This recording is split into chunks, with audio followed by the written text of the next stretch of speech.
devons absolument remettre à ce pays non seulement un nouveau gouvernement en février 2026, mais des instruments pratiques qui permettront à ce nouveau gouvernement de faire son travail. Donc, je salue cette grande initiative entreprise par le Conseil présidentiel de transition sous le leadership et porteur du dossier des deux grands chantiers phares et incontournables dans l'aboutissement de la transition de 7 février, le conseiller présidentiel, le docteur Frinel Jean. En 4 mois, nous avons quand même fait de grands pas. D'abord, avec le conseil présidentiel, nous avons établi le comité de pilotage qui lancera mardi, qui lancera le mardi 12 novembre, lancera ses premières activités. Mais surtout, nous avons eu la bonne nouvelle hier que nous avons pu sécuriser le financement adéquat pour permettre au comité de faire son travail. Je peux vous dire qu'à un certain moment, c'était un souci. Avec l'appui technique de la primature, la collaboration avec la communauté internationale et l'engagement du secteur public haïtien à financer ce que nous estimons être un volet important de la transition, nous pouvons annoncer aujourd'hui que ce comité aura à sa disposition toutes les ressources qu'il lui faut pour pouvoir effectuer son travail. Nous avons pu aussi en 7 mois mettre sur pied le conseil électoral, bien que n'ayant que 7 mois, mais nous sommes convaincus que le conseil présidentiel travaille d'arrache-pied pour pouvoir assurer que le conseil ait toutes les capacités qu'il lui faut pour pouvoir avancer très vite dans le mandat qui lui a été donné. Ces deux chantiers envoient un signal très clair aux politiques. Malgré la crise sécuritaire, nous allons avancer vers les élections. Nous nous sommes engagés à le faire et nous allons le faire. Ils envoient un signal très clair aux politiques que c'est le moment pour vous de venir participer activement et constructivement dans ce dialogue sur la Constitution, mais aussi c'est le moment de commencer à vous organiser pour vous préparer à aller aux élections, à mobiliser, à sensibiliser la population pour que nous puissions une fois pour toutes rompre avec des décennies de pratiques qui nous ont de manière continue emmenés vers cet abîme que nous vivons aujourd'hui.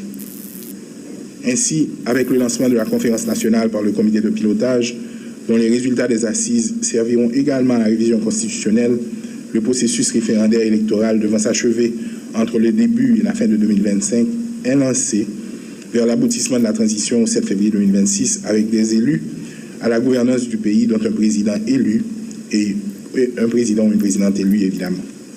La mise en œuvre, la réalisation et l'aboutissement de ces deux grands chantiers de la transition constituent, à n'en pas douter, de grands défis dans le contexte sécuritaire, économique, social, humanitaire que vous connaissez tous. Cette journée d'échange sur les défis et les conditions de réussite du processus référendaire électoral arrive donc au bon moment dans le cheminement des délais impartis de la transition pour ces deux chantiers. Dans mes discussions bilatérales, je sais qu'il y a souvent beaucoup de scepticisme sur les élections l'année prochaine dans le contexte de crise où nous vivons. Ma réponse est toujours la même. Nous n'avons pas le choix. Le peuple haïtien s'attend à ce que nous livrons et nous gagnons cette bataille en son nom. Et nous sommes engagés à le faire. C'est pour ça d'ailleurs que cette année encore, dans le budget, nous avons pris les dispositions pour que d'ici la fin de l'année, près de la moitié de ce qui est estimé pour pouvoir aller aux élections est déjà couvert. Et nous avons déjà commencé le processus de la mobilisation des ressources supplémentaires pour que nous n'ayons pas de problème de ressources le moment venu.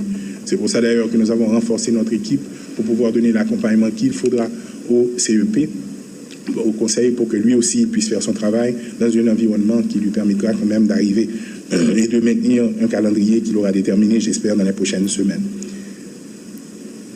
Les recommandations qui suivront de ce forum permettront de préparer le terrain pour faire face aux grands enjeux et défis politiques de la phase de vitesse de croisière de la transition à partir, j'espère, de janvier 2025, notamment la conquête de la confiance et la participation de la population dans le processus. Plus que jamais, je pense qu'il est important que les deux branches de l'exécutif développent des attitudes cohésives, consensuelles et coordonnées pour résoudre dans une large mesure les questions sécuritaires et humanitaires afin de permettre à toute la population, dont les déplacés en âge de voter, de jouir et d'exercer conformément et librement leurs droits et devoirs citoyens tels qu'ils seront garantis par la Constitution révisée, la Déclaration universelle des droits humains et son pacte relatif aux droits civils et politiques, la Déclaration américaine des droits de l'homme ainsi que la Convention des Nations unies contre toute forme de discrimination à l'égard des femmes. Nous continuons à avancer et nous ne pouvons pas faire bac. Nous pouvons aller vers le référendum pour 2025. Pas de route, pas bois. 7 février 2026, transition à bout, élu dans tel pays qui sortit dans bon genre élection, sans magouille, sans violence, sans contestation. C'est garanti ça, aujourd'hui. Merci.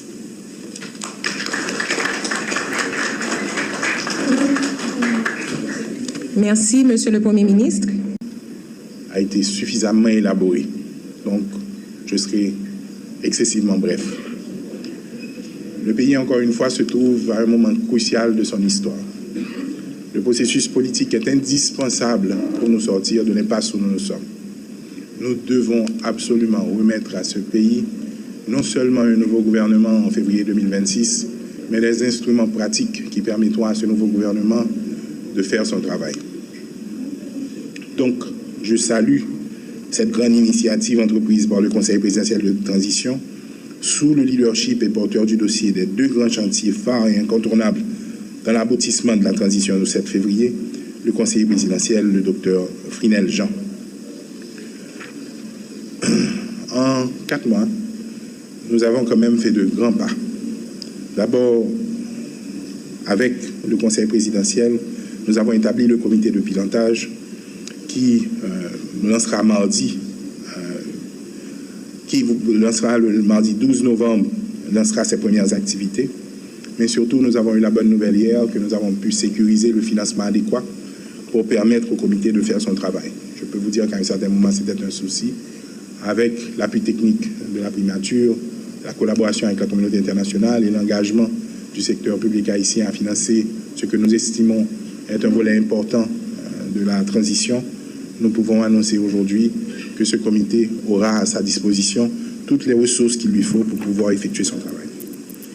Nous avons pu aussi en 7 mois mettre sur pied le conseil électoral, bien que n'ayant que 7 mois, mais nous sommes convaincus que le conseil présidentiel travaille d'arrache-pied pour pouvoir assurer que le conseil ait toutes les capacités qu'il lui faut pour pouvoir avancer très vite dans le mandat qui lui a été donné.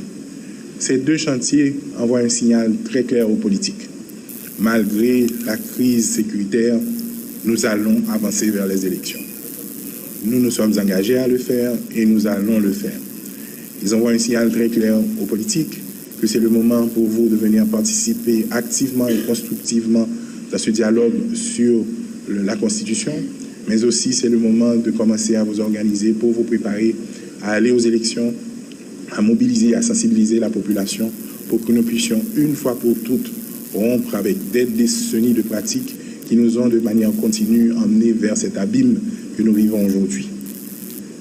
Ainsi, avec le lancement de la conférence nationale par le comité de pilotage, dont les résultats des assises serviront également à la révision constitutionnelle, le processus référendaire électoral devant s'achever entre le début et la fin de 2025 est lancé vers l'aboutissement de la transition au 7 février 2026 avec des élus à la gouvernance du pays, dont un président élu et un président ou une présidente élue, évidemment.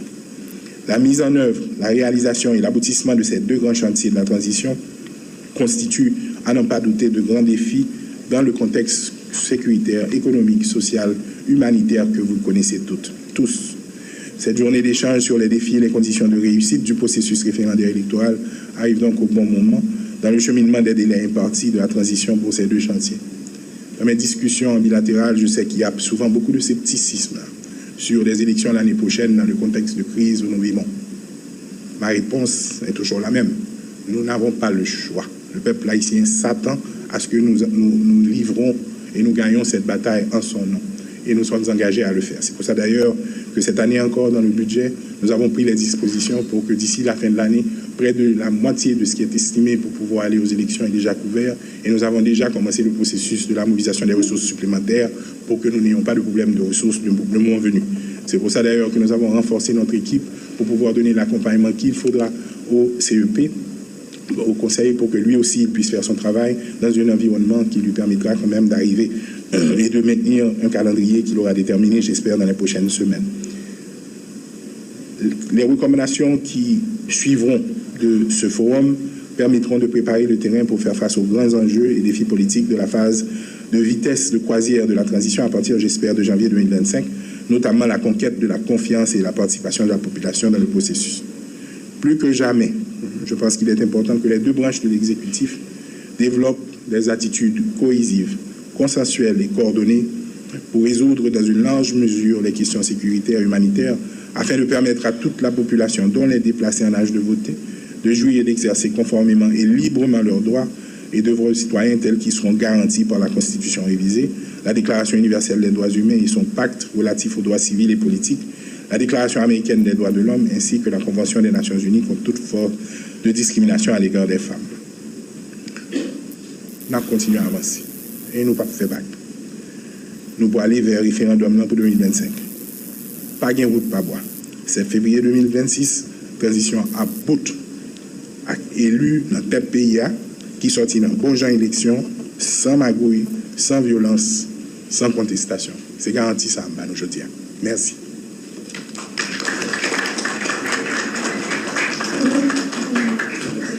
Merci, Monsieur le Premier